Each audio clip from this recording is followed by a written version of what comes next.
뉴스 플러스 시작합니다. 대선이 일주일여 앞으로 다가온 가운데 대선 주자들의 주도권 경쟁이 더욱 치열해지고 있습니다. 오늘 국민의힘 김문수 후보는 삼성전자 평택 캠퍼스를 찾아 주 52시간제 예외 조항을 담은 반도체 특별법을 추진하겠다고 밝혔습니다. 민주당 이재명 후보는 대학생들을 만나 이공계 R&D 예산 증액을 약속했습니다. 대선 취재팀 연결해 자세한 얘기 들어보겠습니다. 유호성 기자, 김문수 후보가 오늘 경기지사 시절 자신의 최대 업적으로 내걸고 있는 이 삼성전자 평택 캠퍼스를 방문했는데 무슨 얘기를 했습니까? 네, 김문수 국민의힘 후보는 삼성전자 평택 캠퍼스를 찾아 반도체 산업 경쟁력 확보를 지원하기 위한 방안들을 제시했습니다. 글로벌 인공지능 패권 경쟁이 심화되는 가운데 AI 시대 핵심인 반도체 산업 육성을 통해 국가 경쟁력을 끌어올리겠다는 구상입니다. 주요 발언 들어보시죠. 대한민국 반도체가 특별 연장글로만 가지고 초격차를 확대해 나갈 수 있느냐 굉장히 어려움이 있다고 봅니다. 반도체 특별법을 통과시킬 수 있도록 계속 주변 여건도 강화하고 또 용수, 전력, 교통 인프라 등 반도체 필요한 필수 인프라도 우리 국가가 확실하게 더 지원할 수 있도록 하겠습니다. 반도체 특별법은 반도체 산업을 국가 전략 산업으로 지정하고 정부 차원의 체계적이고 전폭적인 지원을 명문화하는 것이 핵심입니다. 이 법은 민주당 주도로 지난 4월 국회에서 신속 처리 안건에 상정됐지만 주 52시간제 예외 조항을 두고 여야가 첨예하게 대립하고 있습니다. 김 후보의 이날 발언은 반도체 산업 발전에 주 52시간 규제가 발목을 잡고 있는 만큼 근로시간 예외를 인정하는 내용을 담아 반도체 특별법 제정을 추진하겠다는 의지를 보인 것으로 풀이됩니다. 네. 민주당 이재명 후보는 오늘 수원 아주대학교를 찾아서 첫 대학생 간담회를 열었는데 이재명 후보 역시 R&D 예산 확대를 언급하면서 이 첨단 산업을 키우겠다는 뜻을 밝혔죠. 네, 이재명 더불어민주당 후보는 공식 선거운동 이후 처음 대학가를 찾아 첨단 기술에 대한 부실한 지원 탓에 이공계 인재들이 해외로 빠져나가는 문제를 지적했습니다. 그러면서 과학기술과 첨단 산업 육성을 위한 공약을 발표했는데요. 발언 들어보시죠. 국가 R&D 예산이죠. 연구개발 예산. 그거를 무려 5조 원을 넘게 깎아버려가지고 연구인력들이 월급 깎이고 또 해고되고 이러니까 다 나가버리고 포기하고 전업해버린다는 거예요. 그래서 R&D 예산을 복구하는 건 기본이고 좀 더 늘려야 되고 그걸 효율적으로 써야 되고. 사회의 지속 가능한 발전은 과학 기술 수준이 핵심이라며 첨단 산업 육성을 위해 정부 차원의 지원과 보호를 늘리겠다는 겁니다. 한편 여야는 이날 글로벌 인공지능 기업인 오픈 AI를 만나 협력 채널 구축에 나섰습니다. 더불어민주당과 국민의힘 선대위 핵심 인사들은 오픈 AI 최고 전략 책임자인 제이슨 권과 면담을 잇따라 진행했는데요. 오픈 AI는 최근 아랍에미리트에 대규모 AI 센터 설립을 추진한 데 이어 한국과 일본, 호주 등 아시아 태평양 국가를 중심으로 신규 데이터 센터 후보지를 물색하고 있습니다. 여야 후보 모두 대선 공약으로 AI 등 신산업 육성을 강조하고 있는 만큼 첨단 산업 주도권 경쟁이 치열한 것으로 풀이됩니다. 지금까지 국회에서 한국경제TV 유호성입니다.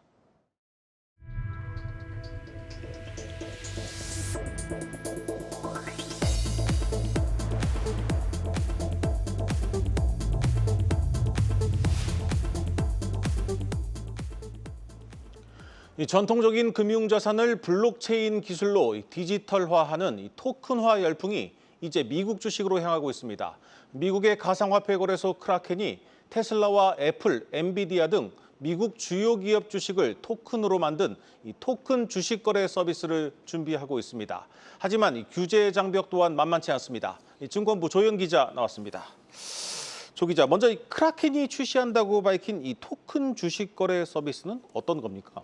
네, 미국 가상화폐 거래소인 크라켄은 50개 이상의 미국 주식과 ETF의 토큰화 버전 엑스스탁을 조만간 출시할 계획이라고 밝혔습니다. 크라켄은 코인베이스에 이은 미국 내 2위 가상자산 거래소인데요.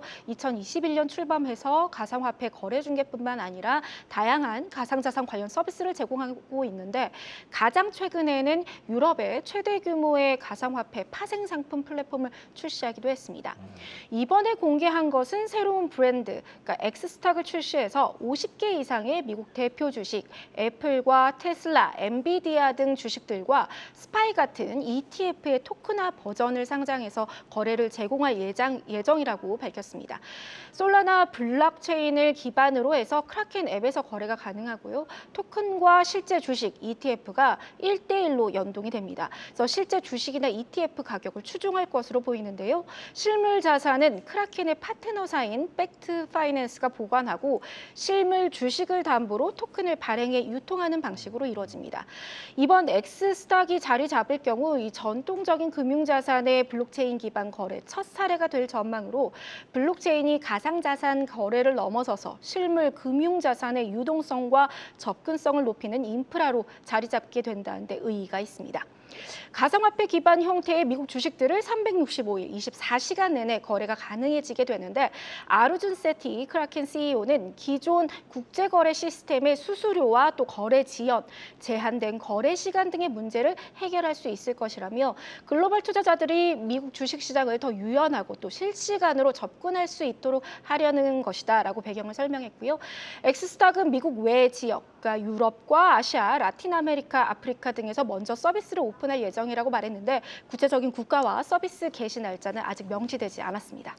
자, 만약 이 서비스가 가능해지면 시간대나 지리적 제약 때문에 미국 주식 투자에 어려움을 겪었던 투자자들에게는 좀 획기적인 기회가 될 수 있을 것으로 보입니다. 조 기자, 그런데 이게 크라켄이 미국 가상화폐 거래소인데 왜 미국에서 먼저 서비스를 시작하지 않는 겁니까? 일단 각국의 규제 환경이 다른 만큼 서비스를 공개한 다음에 법적 검토라든지 협력 여부를 진행해서 준수성을 확보하려는 노력으로 풀이냅니다. 네. 앞서 지난 2021년에 바이낸스가 똑같은 시도를 했었거든요. 테슬라를 비롯한 일부 미국 주식 토큰화를 시도했다가 당시에 규제 당국의 반발로 중단된 바가 있습니다. 그리고 크라켄 역시 미국 SEC와 현재 가상화폐 관련 소송을 진행 중인데요. 하지만 트럼프 행정부가 들어선 뒤 미 SEC는 크라켄에 대해 제기한 소송을 모두 철회했습니다. 그래서 엑스스탁의 미국 내 서비스 개시 여부에 대한 설명은 이번에는 공개되지 않았지만 아무래도 SEC의 이 규제 개편 방향을 확인한 뒤에 진행되지 않을까 이렇게 예상이 되고요. 앞서 이 게리 겐슬러 전 의장하의 SEC는 크라켄뿐만 아니라 코인베이스 등 주요 가상화폐 거래소를 대상으로 상당수의 소송을 진행해 왔습니다. 또 디지털 자산은 등록되지 않은 무등록 증권이다라고 하면서 강력한 규제 정책을 집행해 왔는데요. 미국 월가에서는 확실히 가상자산 규제 환경의 기조가 달라졌다는 분위기죠. 가상화폐 지지자로 잘 알려진 SEC의 신임 의장 폴 애킨스는 미국을 세계 암호화폐의 수도로 만들겠다고 하면서 대대적인 규제 재조정을 예고한 바 있습니다. 그래서 증권형 토큰 등 제도와 신기술 도입 확대에 대한 논의가 탄력을 받고 있고요.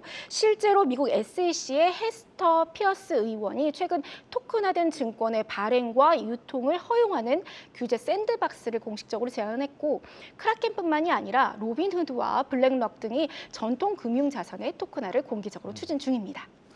네, 어쨌든 미국에서도 아직 규제가 좀 명확하지 않은 것 같은데 이 토큰화 주식 거래, 아직 이 토큰 증권에 대한 법적인 정의가 명확치 않은 이 국내에서도 좀 어렵지 않겠습니까? 결론부터 말씀드리면 사실상 현재로서는 좀 쉽지 않아 보입니다. 네. 일단 금융당국의 기조가 토큰의 형태를 입더라도 증권의 성격을 갖고 있기 때문에 이 경우 관련 투자중개업 라이센스를 취득하는 것이 우선이다. 이렇게 이야기하고 있습니다. 또 토큰 증권을 가상자산 거래소에서 거래하는 것은 국내에서는 제도적으로 허용되지 않고 있다는 점도 걸림돌인데요. 토큰 증권과 가상자산이 분리되어야 한다는 것이 당국의 기본 기본적인 가이드라인이고 또 애초에 가상자산을 자산으로 현재는 인정하지 않고 있죠. 그래서 국내에서는 토큰 증권이 미술품이나 부동산, 지적재산권 같은 이색자산 투자에 쓰이는 보조수단 정도로만 활용이 되고 있고 실물 자산 토큰은 법적 근거도 없고 거래할 수 있는 시장 환경도 아직 조성되지 않은 상황입니다. 그래서 토큰화된 실물 자산을 합법화하는 첫 법안, 자본시장법과 전자증권법 개정안이 올해 대선 뒤에 국회에서 통과될 것으로 예측되고 있는데요. 국내에서도 이 전통 금융자산의 토큰화가 갖고 있는 위험 요인은 존재하지만 금융거래의 효율화 그리고 시장 경쟁력 향상 등의 관점에서 적극 대응해야 한다 이런 목소리가 나오고 있습니다. 네, 잘 들었습니다. 증권부 조현 기자였습니다.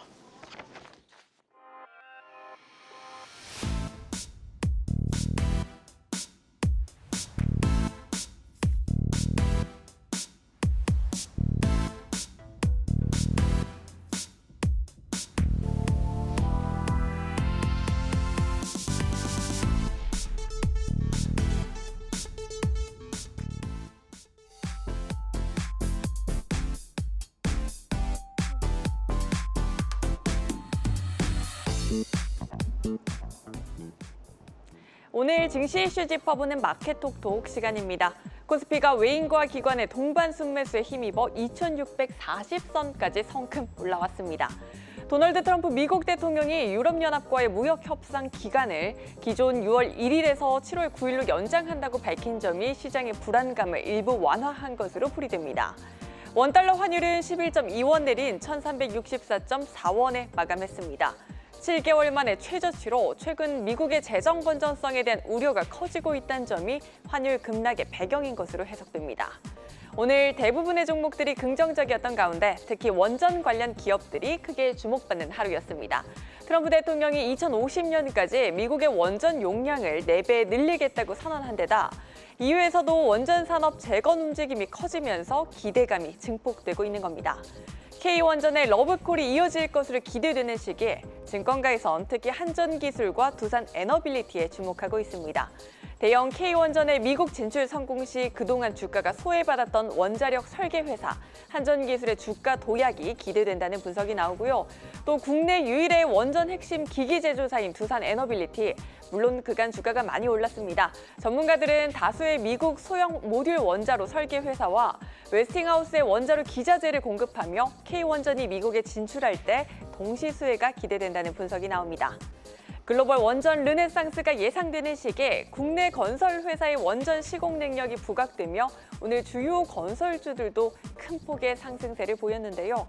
증권가에선 특히 원전에 더해 지배구조 개편 이슈까지 더해진 삼성물산에 주목하고 있습니다. 오늘도 주가가 7%대 급등했죠. 르마니아 소형 모듈 원자로 사업과 에스토니아, 스웨덴 등 유럽 SMR 사업을 통해 성장세가 가속화하는 한편 삼성 바이오로직스의 인적 분할로 최대 주주인 삼성물산의 보유 지분 가치 또한 부각되고 있습니다. 한편 삼성물산의 2대 주주인 KCC, 삼성물산의 주가 급등으로 2분기 금융수익이 4천억 원 이상 증가할 것으로 전망됩니다. 2분기 순이익에서 어닝 서프라이즈가 예상되며 KCC를 향한 눈높이 또한 높아지고 있다는 점 확인하시기 바랍니다. 지금까지 마켓톡톡이었습니다.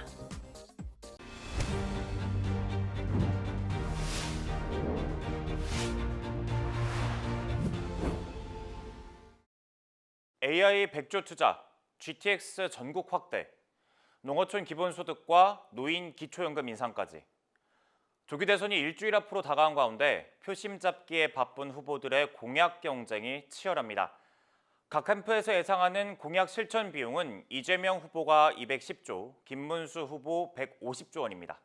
문제는 무슨 돈으로 할 거냐겠죠. 두 후보들 모두 재정개혁, 즉 있는 돈으로 가능하다고 주장합니다. 증세는 필요 없다는 입장도 똑같습니다. 이재명 후보는 경제 성장률을 높이면 세금 수입이 늘어날 거라 보고 있습니다. 만일 재원이 더 필요하다면 나라 빚을 더 늘릴 수도 있다는 입장입니다. 다른 나라들은 10%, 15%, 20% 국가 부채가 더 늘어나면서 민간을 지원해서 민간이 살았습니다. 대한민국은 국가 부채 안 늘어났다고 좋아하고 있던데 대신에 민간인 국민들 자영업자들이 빚이 잔뜩 늘어나가지고 그냥 빚쟁이가 돼서 다 망했어요.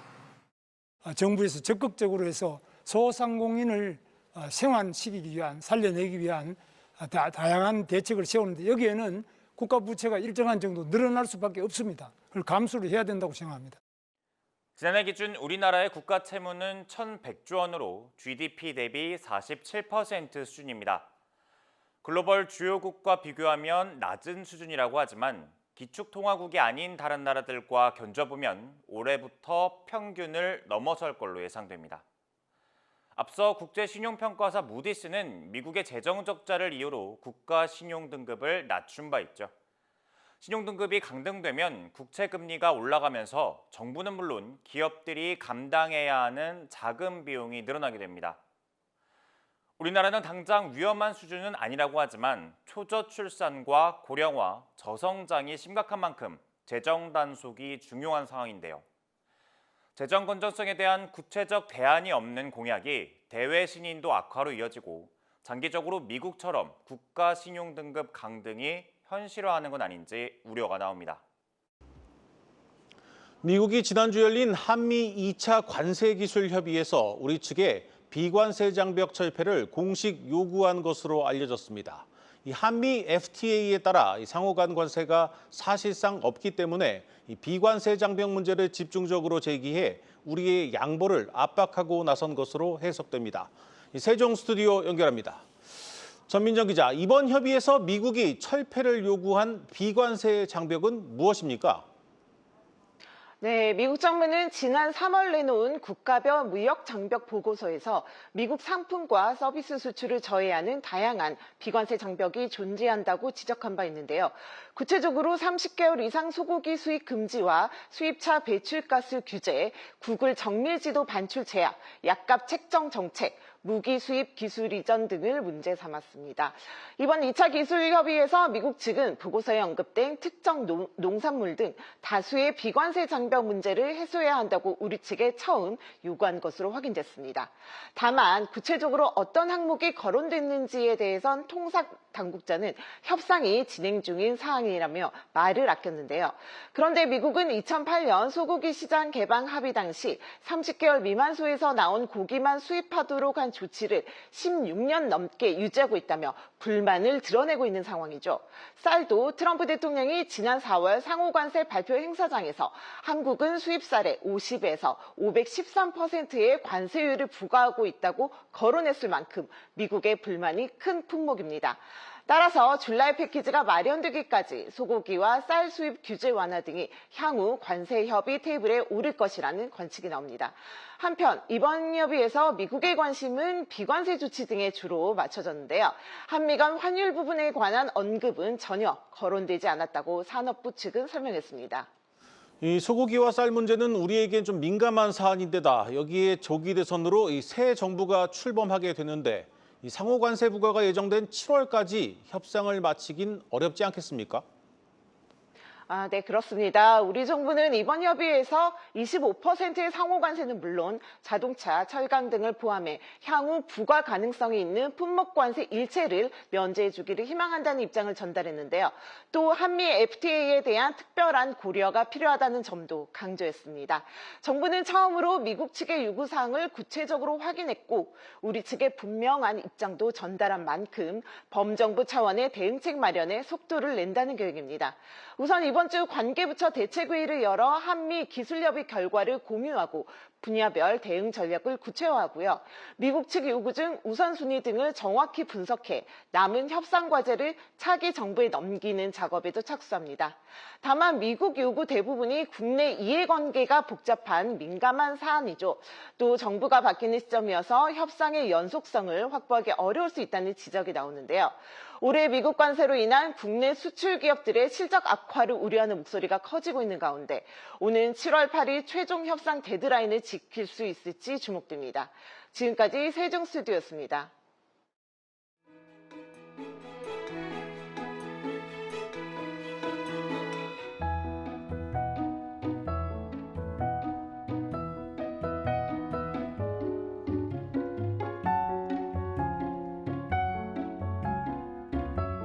생각보다 더 다양한 기업에서 와서 많은 면접 기회들이 주어져서 좋았습니다. KB를 통해서 지원을 하면은 가산점도 얻을 수 있다고 해가지고 좋은 기회가 될 것 같습니다.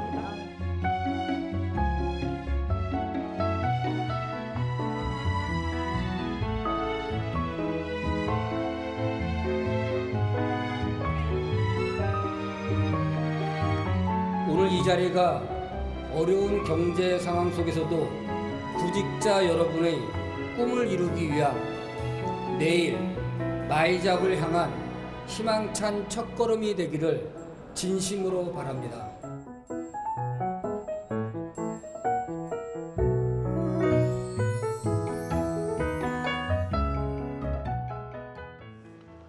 국내 개인 투자자들이 미국에서 고위험, 고수익 투자 상품에 큰 손으로 떠오르고 있습니다.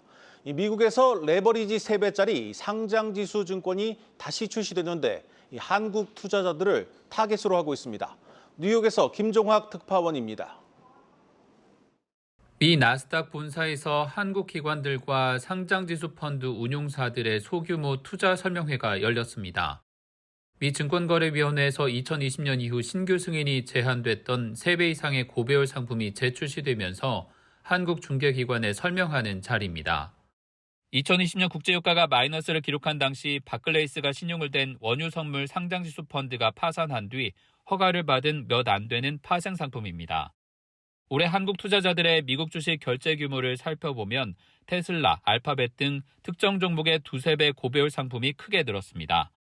기간을 더 좁혀보면 미 장기국채 레버리지, 반도체, 변동성 지수 2배 등 투자 상위의 개별 주식은 최근 폭락했던 유나이티드 헬스그룹뿐입니다. If we're doing Tesla, well, why not NVIDIA and why not MicroStrategy? And then all of a sudden, you've got this massive and growing marketplace that is popular with retail investors here, popular in Korea. 2008년 금융위기 이후 처음 등장한 고배열 상장지수 펀드는 순자산 규모로 나스닥 지수 3배 상품이 약 250억 달러, 우리 돈 33조 원 규모로 최대이고 반도체, S&P 500, 20년 만기 국채와 기술주 3배 상품 등이 상위에 올라 있습니다. 지난해까지 약 163조 원을 투자했던 국내 개인 투자자들은 이러한 틈새 상품, 미국 내 레버리지 상장지수 펀드를 움직이는 큰 손 중 하나가 됐습니다. 현재 해외 주식 거래 대금 가운데 5에서 6%가 이러한 상품에 몰려 있는데 기존 펀드 대비 10배 가까운 수수료로 인해 현지 운용사와 한국 투자기관들의 이해가 맞아떨어지는 시장입니다. 이날 3배 투자 상품의 신용도를 보강한 캐나다 비모캐피탈은 미국 달러화를 대체할 자산이 여전히 부족해 편입되어 있는 대형 기술주들의 강세가 올해 지속될 수 있다고 전망했습니다. I think some of the problems when you have great returns, when you have a product that kind of goes up a lot over time, maybe you lose sight of some of the risks involved. 뉴욕에서 한국경제TV 김종학입니다.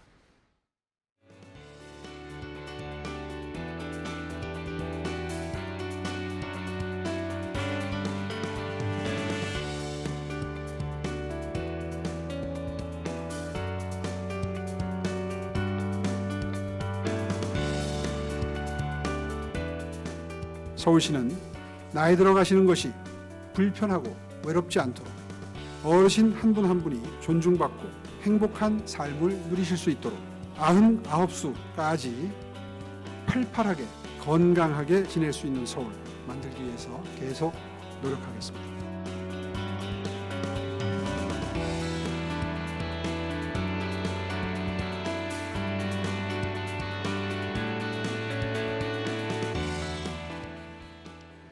오늘 준비한 뉴스 플러스는 여기까지입니다. 함께해 주신 여러분 고맙습니다.